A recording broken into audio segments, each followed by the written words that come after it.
So I had someone reach out to me who is a faithful member of the Heartway Farms family, and they watch faithfully. Yep. And this nice person reached out. I'm not going to throw her under the bus and say her name out loud, but she said, okay, so I've been watching, I've been following along, I've been stocking up, I've been taking the advice. So I stocked up on my supplies. And then she's like, now what? So today we're going to cover some of the topics that we've already covered in the past, just to remind everyone about kind of our perspective on it and the theology behind it, and then also kind of some practical stuff. We're going to get into that as well. So the question for the day is, so I stocked up, now what? Okay. Like Josh already said, make sure you participate in the comment section below. We're going to get to that at the end. So stick with us. Okay. So we can work through this stuff, and hopefully people can refer to this video as a good source going forward. Right. So before we talk about kind of like, now what, we stocked up, now what, let's go back over some basics that maybe people haven't caught in a video previously. We have other videos on this, but just in case, we're going to talk over some basic points when it comes to the idea of stocking up. So it's kind of funny because, preppers and stockers get a bit of a bad rep. Sometimes there's often called hoarders or different things like that. Doomsday preppers. Right. But I'm sure many of you all can relate. So like, let's say you go have a cup of coffee with great grandpa. Or, we were just over at Grandpa Schilling's the other day. Yeah.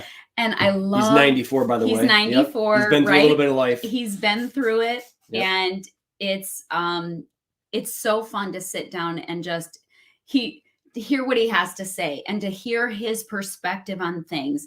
And, half the time he doesn't even know what we're all talking about between all the smart devices and all these crazy things. Right. But when you get him talking about what it was like growing up during the Depression, or what it was like during war or whatever, it's like those memories are almost burned in his memory. Like there's no memory loss there. He'll communicate very clearly about those things and share his heart.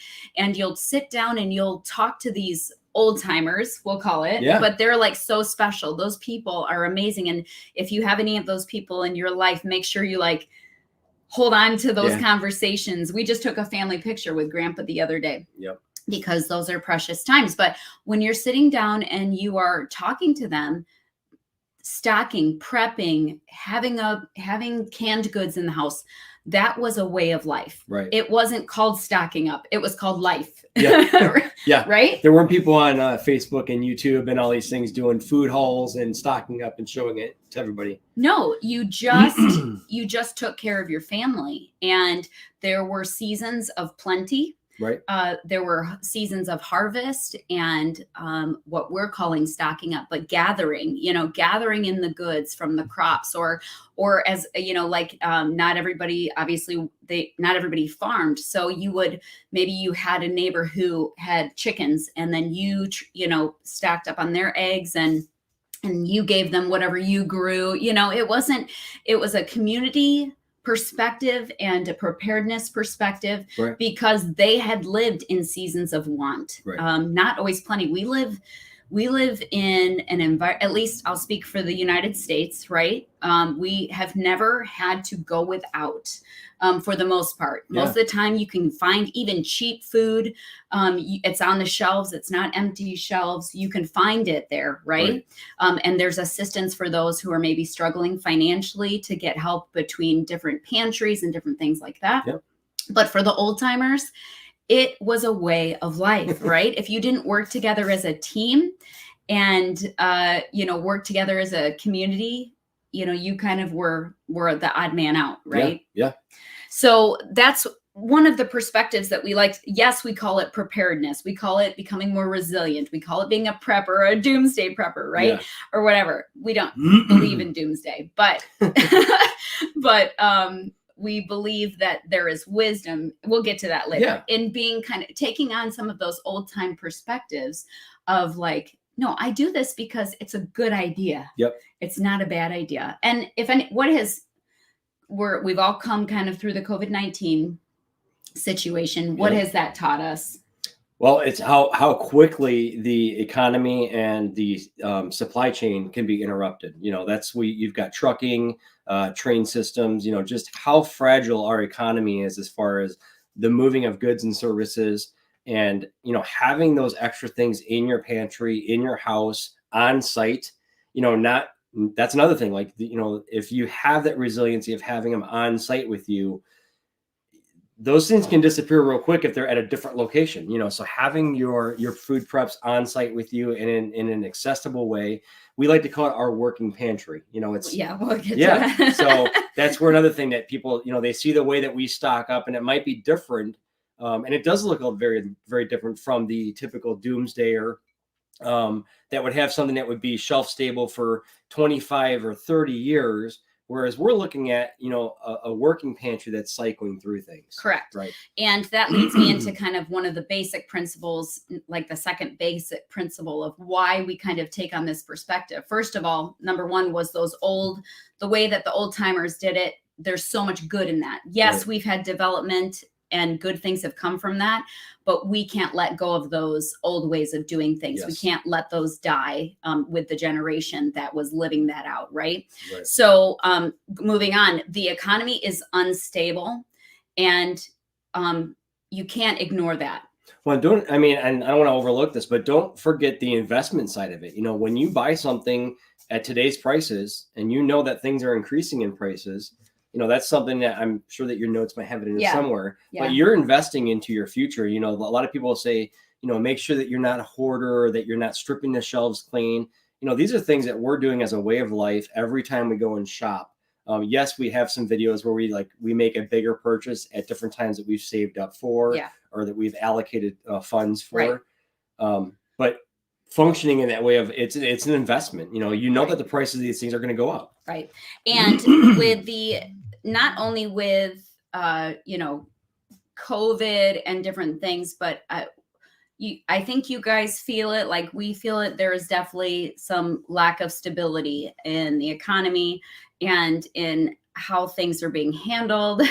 And we don't need to get into all of that, but it is, it should be a little bit of an eye-opening opportunity that one of the main reasons why we do that is because you can't really depend on the food systems as they stand by and large, right? You have to kind of be proactive and have those things ready for your family and for those around you, right? Like build your community. We talk about this a lot, and we really stand behind that. Like we're not stocking up like this is ours and no one can have it. You use wisdom and you work together as a team and help each other out. Find your local farmers. We'll get to that stuff in a little bit. And Josh already covered some of this. So another reason and basic principle of why we stock up, why we want to be more resilient is because it's just a wise investment. You do it because it's wisdom. That the cost of food and gas is going to go up right now. It's food, right? It's food. It's not like you're stocking up on cars, or it's not like you're stocking up on, toys. I can't think of an example, but you're stocking up on something that I can guarantee that everybody in your house needs to eat, right? At some point. And some of you might even be dealing with special dietary things that you're dealing with. If that's the case, you have to have the right kind of food for your people. So it's a wise investment. The last point that I want to make for, one of the basic reasons why we actually take action steps toward stocking up is because we are people of faith. That is not a question in our mind. Our trust and our faith is in the Lord God, but he calls us to action often, almost always, dare I say, that we are, as he gives us wisdom, we act upon that. It's kind of like when you're reading scripture, you can't just read it and never live it. It's action. Everything in faith is action based, not based out of fear, but based out of action and out of obedience. Yep. And so that when you're hearers and not just do, or that you're hearers and doers of the right, word. both, Yeah. right? Yep. Like that you don't just hear and let it fall flat, that Right. you keep going from there. So that's one of the reasons why we take proactive steps, is because that's how we walk out our faith, and work out your faith is by kind of taking steps as the Lord directs you, right? Yeah. Okay. So let's cover we're covering some things that have come up in questions that we maybe haven't had time or the ability to answer in just a comment, on a video. So we're going to move into next how we stack up.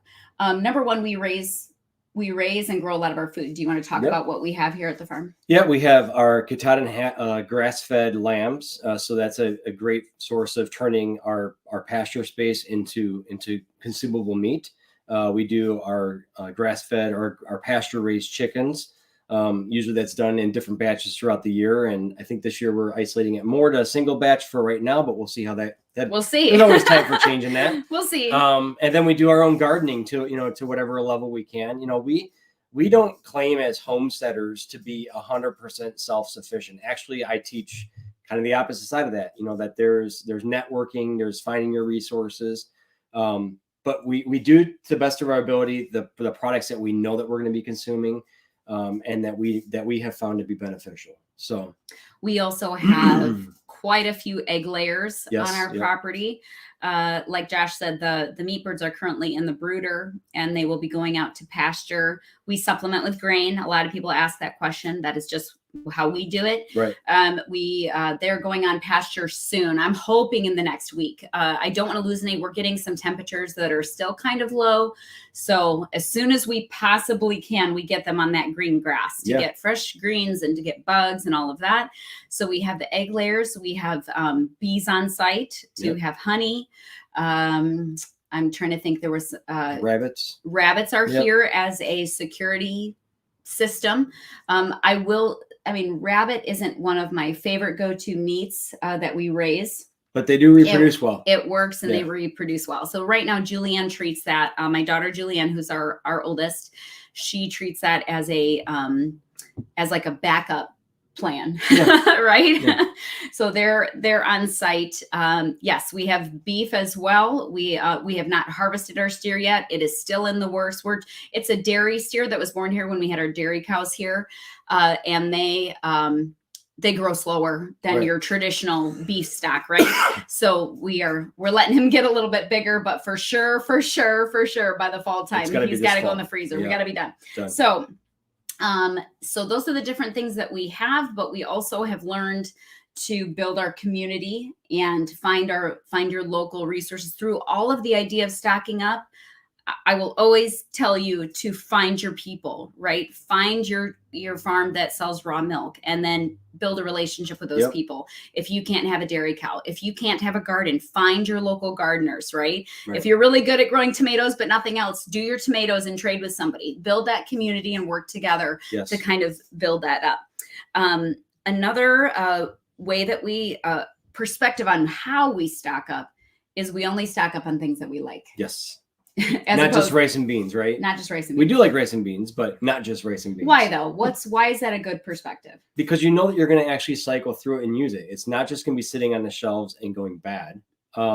Second of all, psychologically, you're going to actually enjoy those foods. It's going to be, sweet and savory and different things. And that's where, like, once again, the girls and the family have developed, different, we've got different recipes that we enjoy, and we take different ingredients and put them together and then figure out how to make multiple recipes off of a few items. Yeah. So that you can increase your diversity in that as well. Exactly. And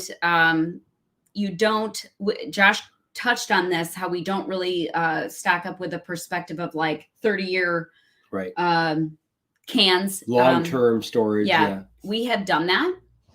That was our very first experience with stocking up, which is, we're not anti that, but we do like to kind of bring attention to it, that if you haven't opened up those cans and tasted it, I recommend doing that. Yes. We had family members who decided to try it out. How many years old are they 10 years old? They were only 10 or 12 years old. 10 or 12 years old. And they have a 30-year shelf life, I think. Yeah. Or more. Some of them were more. Yeah. They opened up their what do they call those cans? I'm blanking. I don't. Number 5 cans? Something like that, I number think. 10, I don't know. Someone will know. Someone will know what the word yeah. that I'm trying to think of. But they opened up their cans to see how it tasted, and they cooked it up, and everything tasted metallic. Yeah. And that doesn't settle well with me. So, of course, if you were really stuck, so be it. Right. You know, then praise the Lord for supply and for provision and all of that. Yeah. But it changed our perspective. Number 10 cans. Thank you. I knew it was in there somewhere. It kind of did wake me up a little bit and change my perspective on that long-term storage. So just a thought. We are not anti that in any capacity. If that's what you're doing, do what you want to do. Yeah, do what your family will be happy doing. But I do recommend tasting it. See what you think. Sacrifice one of your cans and give it a try and see how it goes. Yep. And this leads us into kind of the last how we stock up, like with the mentality. We tend to buy whole foods in bulk because we really prefer and enjoy making our food at home from scratch if we can. Yeah, we have we've utilized in the past. We utilize Country Life Naturals. We have links below for this stuff as well, just so you guys can reference them.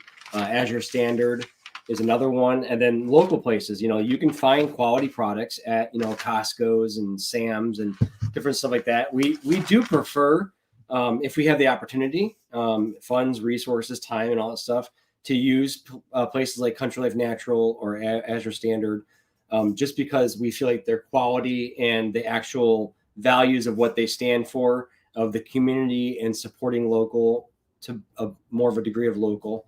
Kind of taking it out of the big box stores and moving it into the hands of the farmers. Yeah. Those, if you can, it's a blessing to be able to support those guys. Right. Just like in the same way that if you can support your local farmers around markets. You, or markets. Every time we go to Michigan, we love going to the farmers market and getting to know those farmers. And for example, let's say you're walking through the market, they may not be able to say that they're, let's say, blueberries. This has happened to us in Michigan. Yeah. They may not be able to say, oh, our blueberries are organic, but then you talk to them and you say, hey, we don't spray. We just can't. We're not certified, to say they're organic. But then you're like, hey, I'm your customer right there, because they're not charging organic prices. And so when you build that community and you build those relationships, you usually know exactly what the animals are being fed. Yep. You can talk to them and understand the practices and how they treat the animals and all of these things. Right. So if you can kind of build those relationships with not only businesses, but with farmers, individuals, it brings it closer to home, right? You have more control over what you're eating, to be very truthful, you can walk into a big box store and they may label it one way, and it's fake news. Yes. It's just not, not real. And there have been so many different situations and examples of that in the past where they're like labeling it, I don't know, grass-fed, organic, or whatever, and then it's not cage-free, and they're just trying to, sneak around all the rules, and it's awful. Yeah. So we do like to buy organic, but my preference is if I can, to buy from these other sources versus big box. Yep. And to go along with that, I just had something come to mind, a comment on one of our last video. Someone, and look at, we really appreciate when people respond and comment, and sometimes people are stinkers and mean, but most people are amazing, right? Most people are amazing. But I did get this one comment, and she wasn't being mean, but I was sharing one of the biggest hauls that we had made through the process of going to 3 different stores. I had stocked up from Aldi and Costco and Azure Standard, and I was sharing that with all of you. And I share that so that you can see the different products that we like. Right. You'll get to see the price check and comparison. I think it's always interesting to hear from other countries, Europe, Canada, all these other places, to see how even our organic prices here are usually cheaper than your conventional prices. So that's eye-opening to me. I think it's educational, and I like sharing those things with you. But this particular lady had commented that it was that I should not have shared that because of the current state of the economy, right? Because I was like throwing it in people's faces. She was saying it in kind of a kind way, but I want you to share I want to share something that we reiterate. We don't do that all the time. Right. We save our money, and we stock up our money so that we can go and stock up on our food and do those in increments. I can't shop that way all the time. We are still we're a family of 8 living on a budget, and that's the truth. And I think it's also important to note out too, is that like with video and editing and all those things, like there is some of that lost in translation part of it. We are a family of 8, and there are 10 of us here on the property because my mom and dad are here as well. We have people over often that we host. So, I mean, there's just so much going on here in such a larger volume. And going back to some of the thought process on organic versus non-organic too, is like that's where knowing your source, what you're actually getting as well. Like when you go and speak to the farmer and they show you what they're using and how they're planning and what they're spraying or not spraying, all those things. So you're not just worrying about, when local, you're not just worrying about a tag or a title that's put on something and that they're trying to market to you at a higher price. Right. You're physically looking and watching and seeing how they're doing something. I say there's a few different people out there. They go to the store, they get whatever they want to. They go to the store and they try to make better choices for food. Right. And then there's other ones that go to farmers markets and they are trying to find a better source. But then there's that 1% of 1/2 of the percent of the society that they're coming to the farm. They're seeing the animals, where they're raised, how things are farmed or produced.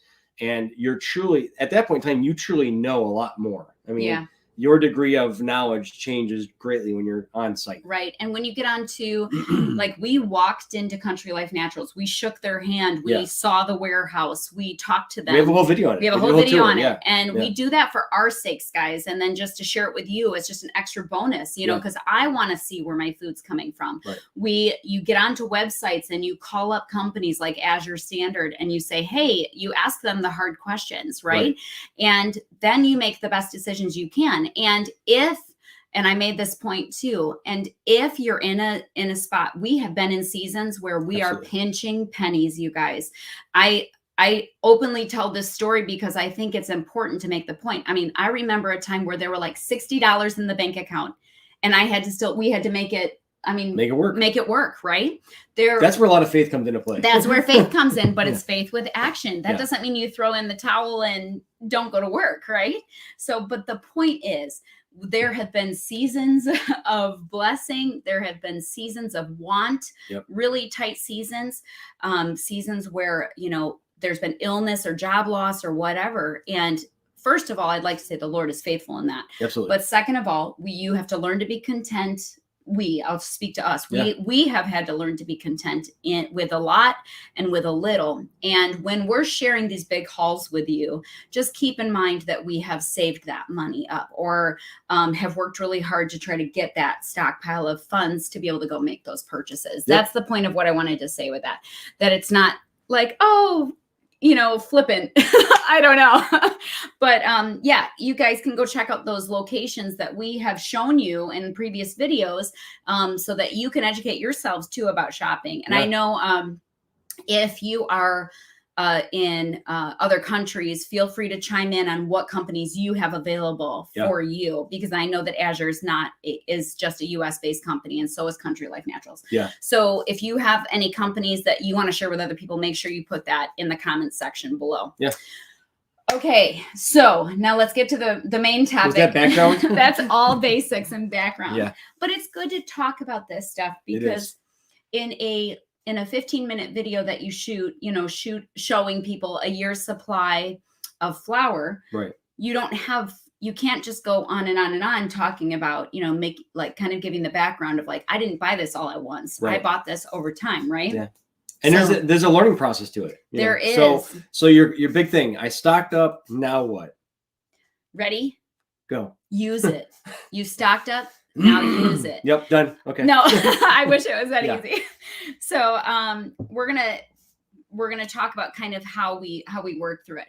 So it takes us time to kind of build a year's supply of food. I know several of you who watch, and I think this is amazing. Several of you who watch do more than a year's supply. I'll be very transparent though. For as many people as we have, I'm at capacity for storage when it comes to food. Sure. Our root cellar. I mean, we could get creative and just start taking over the house, but you know, we have a root cellar that is full. We have a dry storage room, the shower room, that's full. Right. And I don't really have a lot of places to put other things. So I have to freezer and refrigerators. Yeah. The freezers are full. So, and it takes time to get to this point. So like, it doesn't all happen at once. So you there's a progression to it. Like we harvest our lambs in the fall, usually. We'll be harvesting more throughout the year this year. Right. We harvest, guys, if you haven't kind of gotten into grass-fed lamb, I highly recommend it. I do not like conventional lamb at all. Yes. Something of the smell just really messes with me, but grass-fed lamb is a different story. Ours don't get green.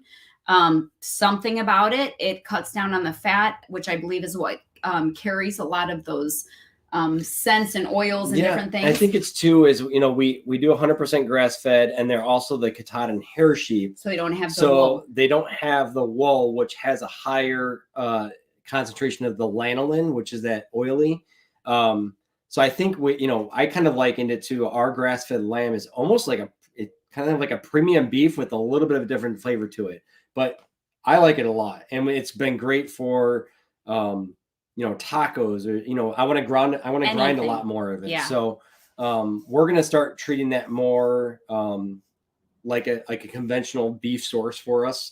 I hate to say it that way, but that's just the truth of it, is using it more in our everyday integration of life. We've been using it on about a once a week basis. Sure. But the we have a lot of it. We need to start using it. The point, one of the points I would like to make is that because I'm talking about room for storage when it comes to food stock and supply, we take something that we really do count on is walking animals that are still on foot, that are still a food source. Walking food stores. Yep. Right. So if they're out on the pasture walking around, you don't have to find freezer space for them. Right.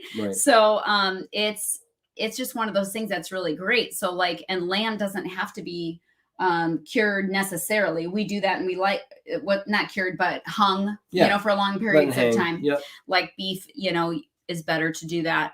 So we have quite a bit of lamb in the freezer, but we also have it out walking around in the pasture, just taking care of the pasture for us right now. Yep. So that's a blessing. Quick plug. If you're looking for lambs and you're in Illinois, we have extra. So we are selling. Hit us up. Yep. That's the best. One of the good things too about lamb is they reproduce really well, and they're great moms, and they're great weed eaters and all of that. Yeah. And this year is our first year really where it's time to reduce the herd. Yep. Because they have been so effective at their breeding. Yep. So if you are looking to add 100% grass-fed Katahdin hair sheep to your farm and your homestead, please reach out. All of our contact information is on the website. And the nice thing about them, real quick, is just another layer to it, is that they are, like I said, they're 100% grass fed and raised on pasture. So we've taken them through the transition that a lot of people haven't done, or that they would be dealing with, is we've transitioned them from the having some grain thrown at them into 100% grass fed and parasite resistant herd now. So we don't deworm them, we don't antibiotic them, we don't they have all been called out to where only the strong survive now. And the herd quality has gotten a lot higher now. It is interesting. And I know if you guys follow Greg Judy at all, and I know Josh has faithfully followed him for years and years. He takes the perspective of not doing any of the treatment and let the weak ones die off. I know that sounds very harsh, but that's a way to get a real strong herd. And we have officially stepped into that grouping. We're about 2 years into that, I would say, where they really, they're amazing. I mean, The mothers are great. We barely lost any lambs at all this year. Like it was amazing. And so that's why we can sell some off, because they are such a great herd of animals. I think we're up to over 60 now. And we started off with 12. Yeah. I think, right? So and we brought them up from, just a little backstory. And then we brought them up from Kentucky. I rented a U-Haul enclosed trailer. Do we have video of threw this? Some hay in there. We'll have to and we brought them from Kentucky. I did a quick turnaround trip with I think Elise and probably Elise. No, it was just one of the kids. Elise went with you. And we did a quick spin around trip, picked up our herd of 12, and got back here as quick as possible because they were in a unconventional rented U-Haul trailer that was enclosed. So yeah, it's been a really cool process. That's been 5 years of transitioning and getting them all to this status right now. So okay, let's go. So we stocked up now. We are trying to stand. So we stocked up now. What? So we start using our stockpile, and it's kind of tricky because you do use it as you go. So like I said, food is coming in. So right now our freezers are getting low on chicken, which is perfect because our chickens, I timed it so that now our chickens are going to be ready in like 4 or 5 weeks to refill the freezer. And I mentioned in a recent video that I still have 50 chickens worth of chicken down in my root cellar. Yeah. And that's totally fine. I'm still going to can up a bunch of chicken because the convenience of it is so amazing.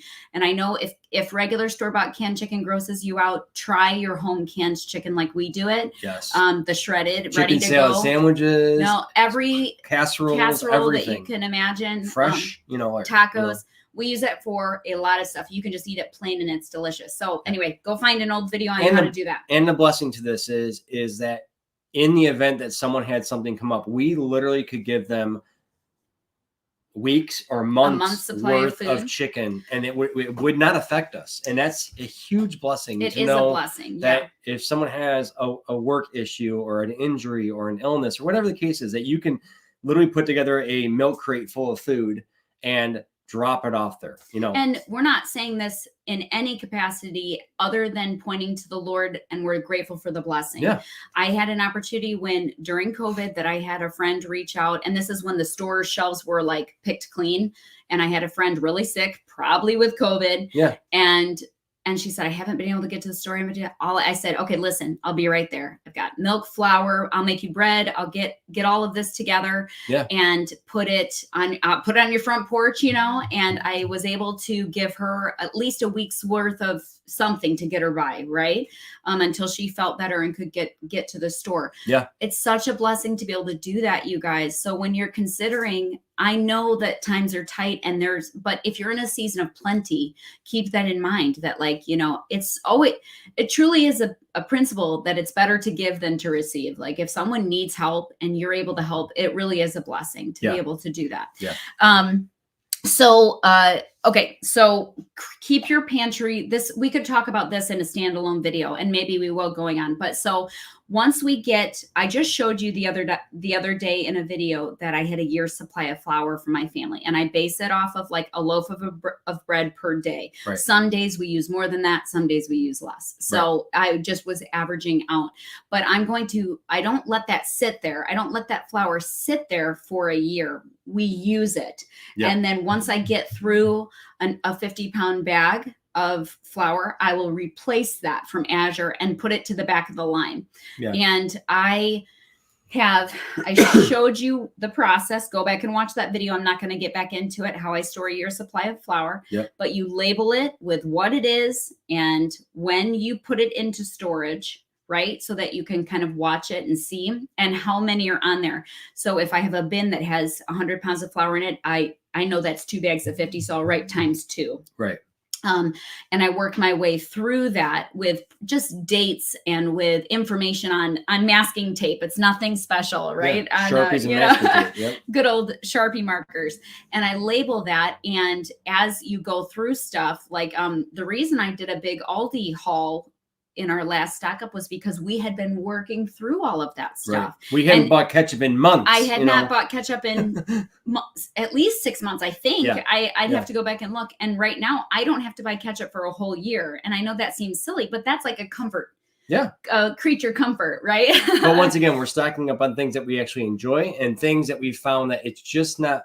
Yes, you can go make your own ketchup, and yes, you can process your tomatoes into ketchup. We've just found that some things you just decide to buy and there's other things that you can put your time and effort into doing as well. So just keep a balance with that as well. Like, make the stocking up part of things, make the prepping part of it enjoyable, work within your means. Yes, it's going to be a sacrifice at times. You're going to make choices. We make choices of, we're not going to do this and we're going to do this instead, because that's just where you're faced sometimes. Yeah. I mean, if you're independently wealthy and you can go buy your own food store and have your own refrigeration, then go for it. And there's no judgment for us. From us. That's amazing. Yep. But we have to pick and choose a lot of times. Like, we're not going on fancy vacations or anything like that right now. We are stocking food for our family so we can have all that replenished and stuff.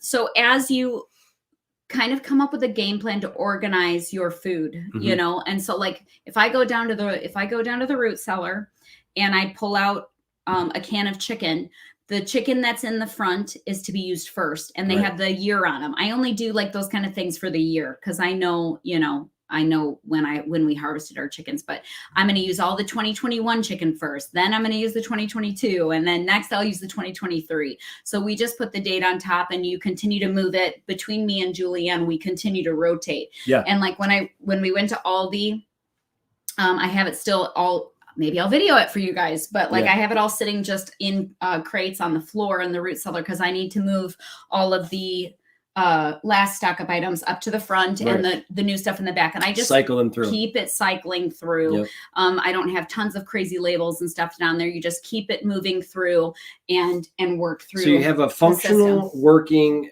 rotational based food system. And then a lot of people ask this, I stocked up, now what? And we build our stock up off of meal plans are very flexible, but they still have, like, you don't need to come up with and I know this from you talking about it, and I know from just consuming it, is like, we don't have to have original recipes every single day of the year. Right. I'm actually going to do a standalone video on this. Watch for it either next week or the week after. We'll have to see. But it's a lot more simple than you think. So it's going to be a short video. Yeah. But I'm going to show you how to create a meal plan for a year. Just reusing, not 365 different meals. That's not what I'm saying. Yeah. But how to build, because that's really what you should be building your entire stockpile after. Right? Like, if your family hates fish, don't stock up on any fish. No. Just forget it. Who cares if it's healthy? Don't buy it. Right. You don't want stuff to go bad. But if your family loves tuna sandwiches on open-faced homemade bread, like almost all but one of my family members likes that, then yes, I buy a year's supply of tuna. You know what I mean? Yeah. So, and it goes back to, I know that everyone talks about, but it just keep it simple, stupid, right? Yeah. Don't get overwhelmed. I know that we've got people that are going to make comments about, like, I don't know where to start. I don't know what to do. And that's, I understand it is it's overwhelming. If you think of it from the 1 year, the 4 year, the 10-year mark, it does become very overwhelming very quickly. But if you just break it down into a couple weeks or a month, and then how can I rotate that month over the course of, the year, whatever the case is. So I stocked up, now what? So we're rotating our food. We're using a meal plan that is very flexible. I mean, it's not like it's stuck in a rut. I don't want to take a lot of time up. I don't want to divulge it now. Stay tuned to this video. But again, my meal plan that I have built for my stockpile is different than my weekly meal plan. And hopefully that makes sense to you. One is incredibly vague and one is incredibly specific. One's very, one is exactly what I'm eating, but the other one, the stock up one, is built off of general meal ideas. Does that make sense? Yeah. But stay tuned. I'm going to sit down and talk to you about it. But it's as simple and basic as you can make it, but that's how I build it. So we will cover that in an upcoming video when we have time. Real quick, if you've hung with us this long, make sure you hit the like button and you subscribe and help promote the Heartway Farms channel. And if there's something if you have a question, put it in the comments below. We're going to get there in just a few minutes. Yep. We got a list. Super important. Yes. I am looking at my list so that I can stay on track. So continue to replenish your stockpile when you use items. We don't stock up and not use it. We use it. So as soon as we get it in, we keep rotating through and keep it going, and continuing to build it with things that we like. There's a learning curve. Josh already mentioned this, but like if you have found that like, oh, we're not eating this. For example, I've shared with you guys about my canned chili before. I decided I don't like that. So we cannot. Fresh chili? We make it fresh. And that's what we do. We have decided instead of making all these individual canned meals that like, let's say we're harvesting all of our tomatoes. All we do is turn it all into tomato sauce. Yeah. So I have probably 3 years worth of tomato sauce downstairs. I almost don't even need to. We're only planting like maybe 10 tomato plants this year because I don't actually need to. Yeah, we'll eat them fresh. We'll sell off some of them. We'll give away some of them. I don't need to if people need them because people usually are gifting us tomatoes too. Yeah. So it's kind of nice because it takes off some of that. That's one thing I have mentally like checked off my list. I don't even need to can tomato sauce this year because I don't want any of it to go bad. Right. So we just turn everything into tomato sauce, and then when it comes time to make veggie soup, I've got my tomato base. Yep. If I'm making chili, pasta sauce, yep. All of that comes from those. And so I don't can all of those individually. I keep it very simple.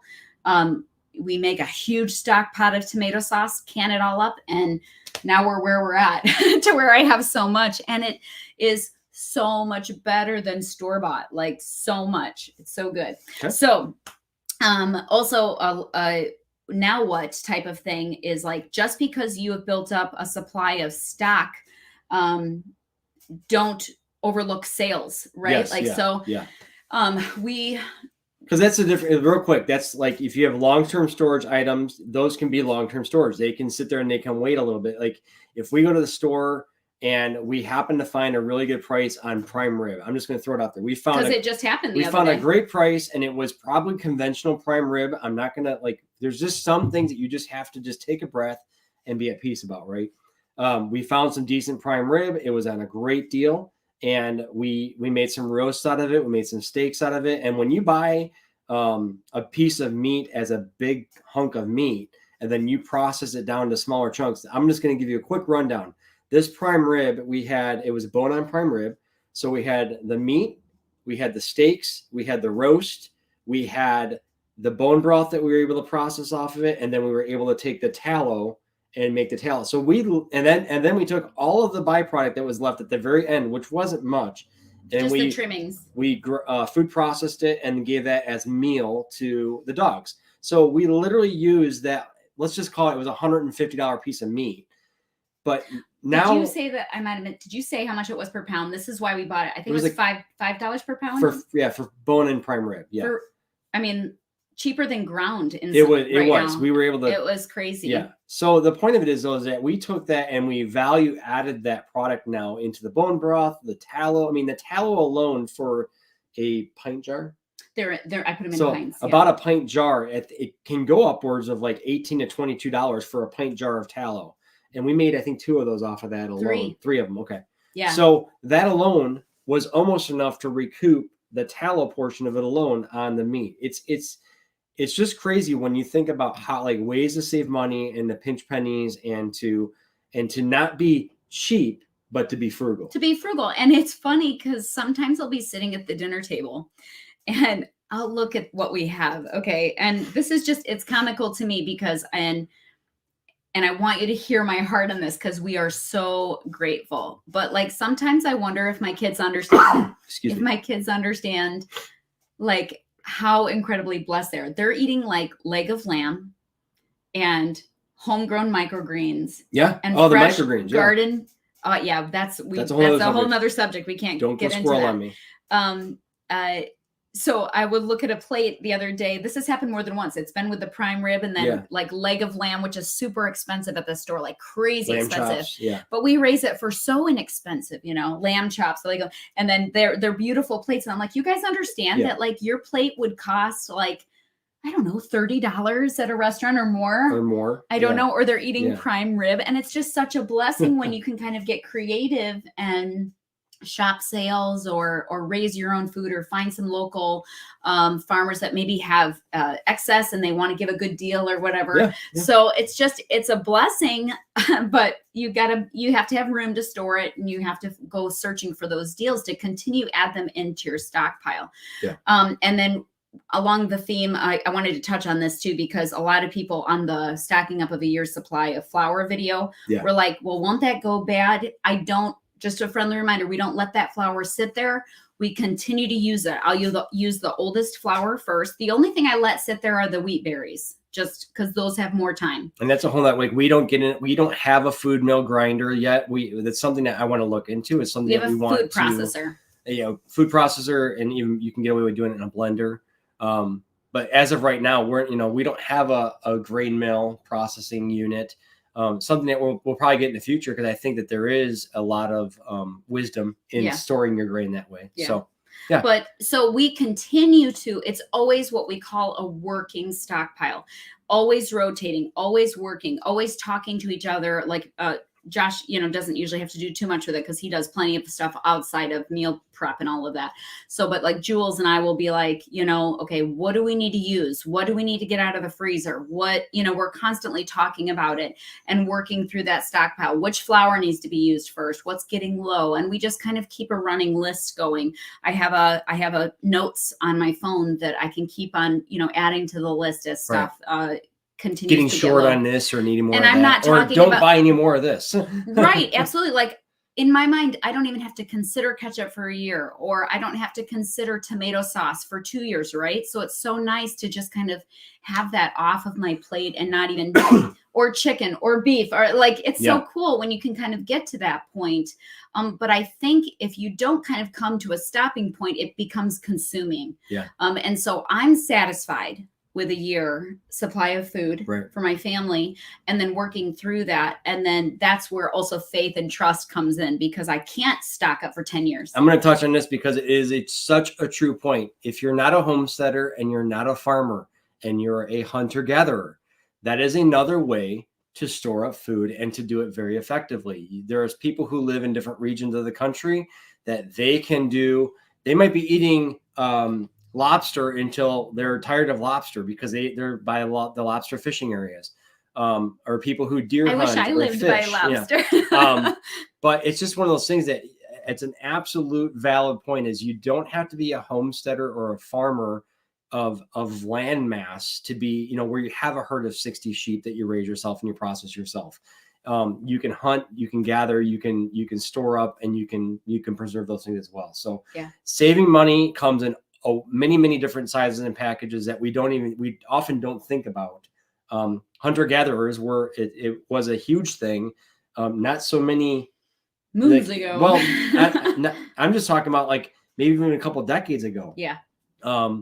It was a lot bigger thing to do. Or if you're in a rural area, it's still a very big thing to do. So don't check that off the list. That is a way to save big money there. So and educating yourself. This is again another topic for another day. But our daughter Julianne, she shared with you in a recent video about kind of her plans going forward, becoming an herbalist and knowing. Forager. Yeah, she's the queen of foraging. She'll come back with her gloves on and her stinging nettle in her hands and hanging it all over my house and making, when I had that lovely bee sting a couple weeks ago, she made me, stinging nettle tea. It's just amazing what the Lord has given us in the earth, to gather and to, have as tools for our tool belt when it comes to kind of resiliency and preparedness and all of these things.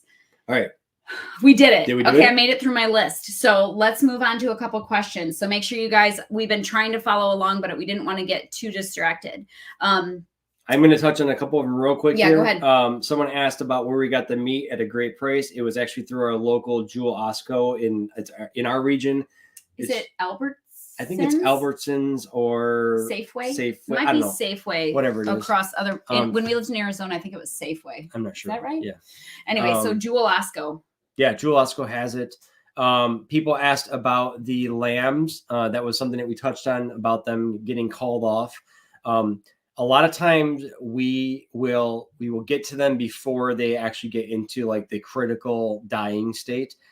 There are some, like lambs especially, just so you guys are aware, they're ones that kind of like turn for the worst and then they go down real quick. So the beautiful thing about having our homestead is that we are able to use the byproducts of an animal that's gone down. A lot of times we can determine what they've gone down from, and there's still food safe for like the dogs. The dogs eat lamb and they like lamb very much. We were just, and Jessica, I see, made a comment that, you really do feel so blessed as you're able to put really good quality food on the table for a good price. You know, when that happens, it's such a blessing. Well, I don't know that our dogs know how blessed they are too, because they get all of the scraps from any of the processing that we do. And they also get, like Josh is saying, we had, accidents still happen and things still go wrong. We had a mama who died, sheep die giving birth. And we know she just, unfortunately that's just what happened. And we tried to save her. We couldn't. Right. So we made sure that, those things go to the dogs. They don't, they don't get wasted. Even though it's hard and it's sad, you're taking something negative and turning it into life for another animal. If you guys we just kind of switched into question time. If you guys have questions, make sure you put them in the comment section. And also make sure you hit the like button and subscribe button real quick there to help us out. So questions. So we talked about inventory. I saw Tammy ask a question and Miss Pat ask a question, kind of how you organize stuff. You just keep it rotating. I think I answered that already. And you keep working through. Yeah. And make sure that you make a good list of the things that you like and don't like. Like if there's something that you don't like, just take it off the list, get rid of it. And we do not even waste our time, energy, or attention growing things that we don't like. I know it sounds harsh. I'll usually try something new every once in a while and be like, yes, let's do this, or no, we're not going to do this again. And because even though I know nothing technically goes to waste because it goes to the chickens, it's still a lot of work for just feeding something to the chickens, right? Somebody asked if I still like, let me see, root into being. Are you still liking the Presto countertop pressure canner? Yes, it was just set up on my floor yesterday. It's so all day. Easy to bring out, set up, and use and put away. And I'm gonna give a testimony to the Presto company. Last year at the end of canning season, my Presto canner threw a code, like an error code. I forget which one it was, E7 or something like that. And I called Presto. I said, hey, on your instructions, it says to call you if this happens. What do I do? Yeah. They sent me a box in the mail with free shipping for me to free ship my Presto digital canner back to them at no cost at all. They didn't even ask me what year I bought it. All they needed to know was like the information that is on the actual canner, like the numbers and things serial like that. Number, model number. Yes. So they had me submit that. I sent it to them for free. They sent it back to me for free and it was fixed. Yeah. It did take a little bit of time. It took time and they told me that. Yeah. They told me that it would take time because they were, Josh is getting over allergies. So they sent it back and it's been working great again. But I just want to say that is, I had a very good experience with Presto. They stood behind their product and fixed it because we probably use it during canning season almost every day. Yeah. So that thing is getting a lot of use, not abuse. We treat it well. Right. And I'm careful to take care of it, but just they really handled it well. So really loving my Presto canner. It was worth the investment. We run the digital canner. We use our water bath canner on the stovetop, and we also use our pressure canner on the stovetop. And I like them all. We use them all pretty equally. But the simplicity factor of the Presto digital canner is wonderful. Yeah. And I did throw a link to our Amazon store. There's people who ask all the time about things that they see in videos, things that we like. These are all things that we use and that we like. They're in the link there below. And you'll see all the different resources that we use there. So you can click on that and you can check out those things there. And I think the Presto's in there as well. So, Okay, so Lisa Miller, let's put hers up. I sound, of course, you guys, thank you so much. Okay, could you recommend a good source for organic chicken? The truth is, organic chicken is incredibly expensive. Incredibly. And buyer beware. It's just watch the labeling and I hate to say it's the shenanigans around the marketing. Just because they'll charge you a lot at the store. They So will. Yeah. The best case scenario, if you can, is to find somebody local who's raising them, because then you can talk to them face to face. And a local farmer is not going to be able to charge as much because people are just that way. You know, they'll go into the store sometimes and they'll spend money, but it's harder for local farmers to charge that much. And I'm just going to throw it out there from my own personal take on it is I would much rather go to a local farmer who I can see chickens on a pasture that even if they're being fed conventional feed, but I see that chicken is on pasture, I have a higher likelihood of trusting that chicken's cared for better and probably still raised better in the sense of nutritional value being on fresh pasture than even if they're not being fed organic food. Right. And there's some people who will argue back and forth on that, but right. Yeah. Because you don't know what you're buying when you get the organic label. And it's hard to afford to do that. Yeah. Organic chicken food is incredibly expensive. So I would say do some rooting around and see if you can find a local farmer, and maybe they do non-GMO feed, but they can't afford to do organic. It's worth supporting them. So yeah, I mean, just keep searching around. Maybe you'll find, I know sometimes at local box stores, if you get something that's kind of been sitting on the shelf for a little while, they'll mark it down. I have seen that before. I'm forgetting the brand name currently, but I have done that in the past before we raised our chickens. That's what I would do. Very real comment right here about the butchering of animals and whatnot. The reality of it is that butchering your own animals and processing your own animals, it's a very visceral experience. You know exactly where those animals are coming from. I have a rule on the farm that kind of loosely applies to if it's got no name, it's got fair game. So no name, fair game policy. So there are those animals who have made it into the having a name class, and they would be for dire emergencies, I guess the word would be. Yeah, processing your own animals, it definitely takes some getting used to. And it's harder understanding. It's harder for some people versus others. I have 6 children, and some of them have no issue at all with processing animals, and some are a little bit more sensitive to it. That's why Oak is still here. No, just kidding. He's going. But I think when we know that they're, for the record, he's been called T-Bone by Josh. Yeah. He had a name originally, Oak. But if we know ahead of time that the particular animal is going to be processed, I just kind of do like a mental disconnect. Still treat them well, and treat them the best that we can, but I'm not like emotionally attached to them. Yeah. So you kind of have to separate yourself. Yep, for sure. Okay. Any more questions? Hold on. You just missed. Did you put that one up? Okay. Do you raise and breed meat rabbits? So we covered this real quick. Yes, but not in large supply. It's more of as a backup supply. We do that. Julianne has several breeding, 1 breeding male and 3 different females. Yeah. That we breed. Yeah. So, okay. I think we've been going just about long enough. Yeah, exactly. You guys have been good sports about this. So we appreciate all of you being on for the conversation today. Yeah. Continue if you have more questions that you're thinking of, go ahead and leave them down below and we'll get to them after the video.